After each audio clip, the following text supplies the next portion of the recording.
चलिए बच्चों लोग, मैं फिर से एक आज नई कहानी लेकर आई हूँ। कहानी का नाम है जाओ और आओ। तो एक गांव में एक धनी मनुष्य रहता था। उसका नाम भैरोमल था। भैरोमल के पास बहुत खेत थे। उसने बहुत से नौकर और मजदूर छोड़े थे। भैरोमल बहुत सुस्त और आलसी था। वह कभी अपने खेतों को देखने नहीं जाता था। अपने मजदूर और नौकर को ही भेज देता था वह काम करने के लिए। मजदूर और नौकर अपने मनमान के काम करते थे। वे लोग खेत पे थोड़ी देर ही काम करते थे, बाकी घर रहते थे, इधर उधर घूमते, गप्पे लड़ाते। खेत में न ठीक से जोतते खेत, न खेत को सींचते थे और न ही उसे ठीक से खाद ही पड़ी थी। खेतों में बीज तो ठीक से पड़ी ही नहीं थी और उनकी घास तो कोई निकालता ही नहीं था। इसका फल यह हुआ कि उपज धीरे धीरे घटने लगी। थोड़े दिनों में भैरोमल गरीब होने लगा। उसके गांव में राम प्रसाद नाम का एक दूसरा किसान था।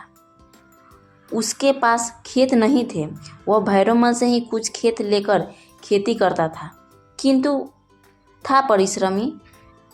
अपने मजदूरों के साथ वह खेत पर जाता था, डटकर परिश्रम करता था। उसके खेत भली प्रकार से जोते और सींचे जाते थे। अच्छी खाद पड़ी थी, घास निकाली जाती थी और बीज समय पर बोया जाता था। उसके घर के लोग भी खेत में काम करते थे। उसकी उपज अच्छी होती थी।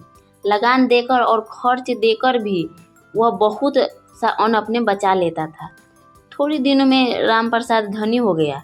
जब भैरोमल बहुत गरीब हो गया, उसके ऊपर महाजनों की ऋण हो गया और उसको अपने खेत बेचने की आवश्यकता पड़ी।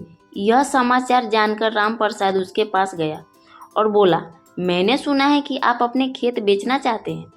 कृपया आप मेरे हाथ अपने खेत बेचें, मैं दूसरों से कम मूल्य नहीं दूंगा।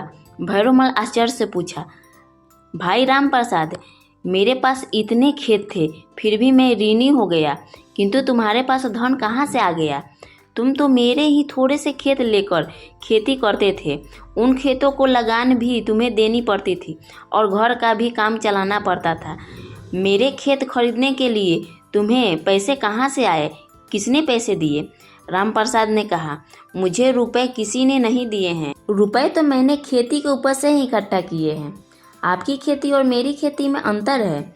आप अपने मजदूरों को काम करने के लिए जाओ जाओ कहते हैं, इससे आपकी संपत्ति भी चली जाती है। मैं मजदूरों और नौकरों से पहले काम के लिए तैयार होकर उन्हें अपने साथ काम के लिए सदा आओ आओ कहकर बुलाता हूँ, इसलिए मेरी संपत्ति भी आती है। अब भैरोमल ठीक बात समझ गया। उसने थोड़े से खेत राम प्रसाद के हाथ बेच दिए और अपना ऋण चुका दिया। बाकी खेतों में वह मेहनत से, परिश्रम से खेती करने लगा। थोड़े ही दिनों में उसकी दशा सुधर गई। वह फिर से सुखी संपन्न हो गया।